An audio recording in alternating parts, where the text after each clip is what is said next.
It's been a long time since I've recorded like this with the steering wheel. You back there by the speedometer and stuff. I stopped filming back there because when I would watch my videos, I would notice a rattling sound. So you could hear a rattling sound while I'm speaking, and I thought that was so very annoying. And then we got a hands-free suction cup thing. That guy just cut me off. The hands-free suction cup thing that goes in the window, that really helped us record videos without the rattling, and it was in a better, more flattering angle, if you ask me. But basically, I don't know what I'm doing with editing, but last night we talked about our appointment today, and in the middle of the night we said some random stuff. We don't know what the heck we're talking about. I don't know who that was, and I don't know what they were talking about, but I don't remember what they were referring to. So then now we're on our way to our appointment, and traffic is at a crawl pace on the freeway, which is fine, and that's to be expected. It's a Thursday morning and everyone's headed to work, and we've given ourselves plenty of time. We don't need to be there for another 45 minutes, and we probably will be there in 20. Basically, why I'm talking right now is because I've got a lot of anxiety right now, and I think it's for many reasons. Many things going on. My stomach is in knots. My heart is racing fast. I feel tightness, slight tightness, and I always hated descriptions of anxiety, because I'm like, no, I don't recall that. So as I'm describing it to you now, I recognize that the tightness that I expected people were talking about was like a real tightness, and it's just a little minor tightness that you feel in the back next to your heart kind of chest, if that makes sense. It's not up front tightness. It's not in the skin. It's not in the lungs. It's more like I feel like there's restriction on my heart, and my heart's probably trying to go really fast. And that's the best way I can describe my anxiety, with the tightness of my chest feeling. And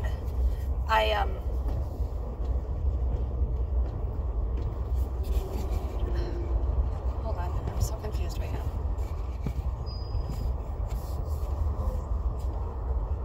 Okay, I have 7.9 miles.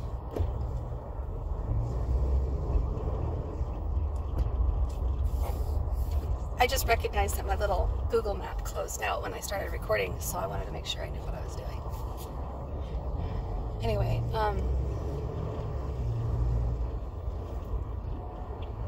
we're fearful. I think that's what the anxiety is about. So let's talk about that, because I know there's different parts of me that feel like we're not going to get heard very well, because that's typically what happens. We don't have a lot of time to talk, and the time that we do have, we don't have the right words to express our feelings, and the doctors and the psychiatrists and therapists, they have their own agenda, or they have their own assumptions, or they have their own things they're going through, so they're not really listening. And maybe there's good ones out there, and maybe there's exceptions to the norm, but in our normal experience, and we've been to a lot, they don't. We didn't know how to explain ourselves, and therefore we had a hard time expressing our truth, especially because we didn't want to be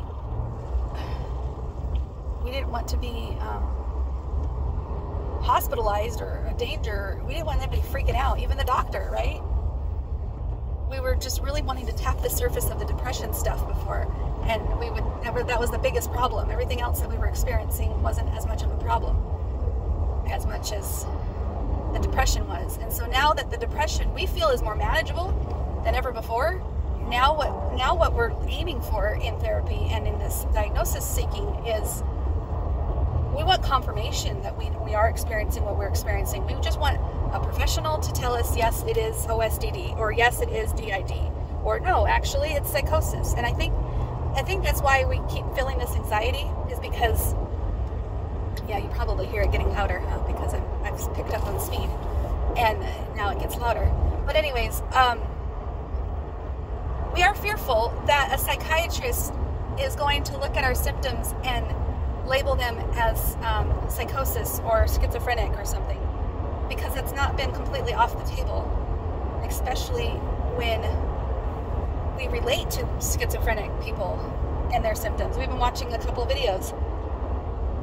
There's like a living well with schizophrenia lady that she does really excellent videos. But I think she doesn't feel connected to her experiences like they're parts of her. I feel connected to my experiences like they're parts of me, and that's why we all feel like we identify with Crystal, and Crystal identifies with all of them, yet she doesn't feel like they're her own thoughts. She feels like they're conflicting thoughts, like she owns them all. Okay, so I think I'm going to save the camera space on my camera. It says I ran out of space, and so instead of continuing right now, I'm going to wait until after my appointment to give a wrap-up on how I feel right after the appointment, and that way it kind of just gives us an opportunity to talk out loud and remember how we're feeling, document it. Now it got too hot, so it's going to keep cutting me off for one reason or another. I'll talk to you after my appointment. I gotta save my juice so that I have a friend to talk to after my appointment. All right. Talk to you later. Bye. Okay, we're done. And a lot of different noodles have different opinions about what just happened. And as Orange Noodle, trying to stay as calm and emotionless as possible, I think we're going to have to make a separate video about our entire thoughts about it. When we have more space, when we have more time, when we've had a chance to check in with everybody. But basically, the long and short of it is that everything seemed to be going well in the beginning of the lobby taking insurance card thing. And while we're waiting, Deidre, the lady that we met at the P4 conference, saw us and wanted to talk to us real quick. And surprised and like, oh, I didn't think we were going to see you. And she says, yeah, I just want to talk to you real quick. And she sneaks me into someone else's office, and we sit down for just a second. And she tells me that she's not going to be able to help me. She says that we need somebody consistent, that we need somebody that can do trauma therapy consistently, and she's not the right person for it. And we almost felt cheated. We definitely, well, some of us felt cheated, and she presented herself as someone that could help us at the conference. She presented herself as someone that would be willing to do face-to-face therapy, and she did not say that she couldn't. She starts going into how we should schedule something with Carolyn, which we didn't schedule anything with Carolyn now that we're looking at it, or thinking, should we? I don't know if we want to anymore. Anyway, she also gave us a list of all these other people that she recommends, but how they're all self-pay, cash only, one's in Tucson. I can super bill and meet my deductible and whatever. I ain't doing that. I mean, I don't know how you guys do it. I don't know how you guys can afford peace of mind and help and therapy if you don't have insurance. I don't know how people do it, because I have insurance and my co-pays alone are so expensive. So I can't do that. I'm not made of money, and I work full-time, and I have everything provided for me by myself. I'm not on government assistance or anything. So I don't know how people can do it. So as you can tell, we're getting upset. We just felt gypped. We felt like the only reason why we're here is because of her, and then she just totally drops us. But the lady that we saw for the intake appointment listened to us. She was very good at listening. She typed pretty much everything that we said. We told her about everything. We told her about our entire history and the noodles, and we told her about the emotional abuse that we perceive is happening. I say perceive because my husband doesn't think he's doing anything, but a lot of us do agree that there's something that he's doing that's contributing to our mental health issues.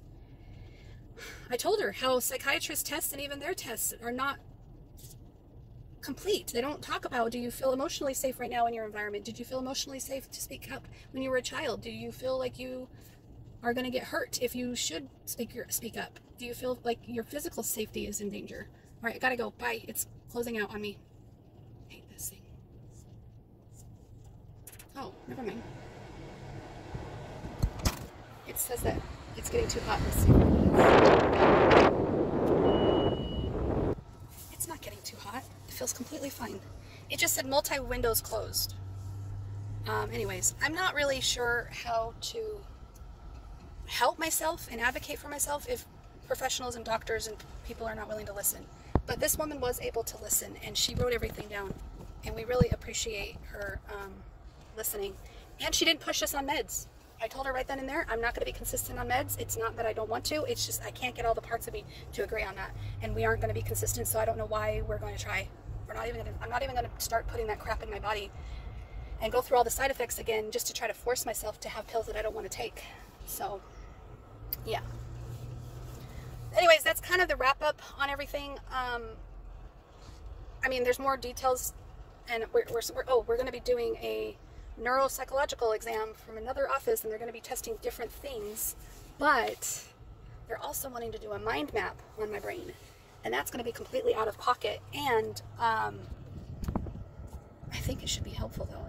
At least it will, like she said, it would help me get me validation on who I am and what I am all about.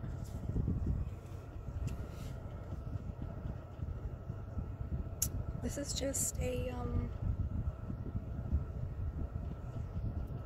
snapshot of what's going on with me. I really wish I could figure it out once and for all, but it's a never-ending journey, isn't it? All right, I'll talk to y'all later.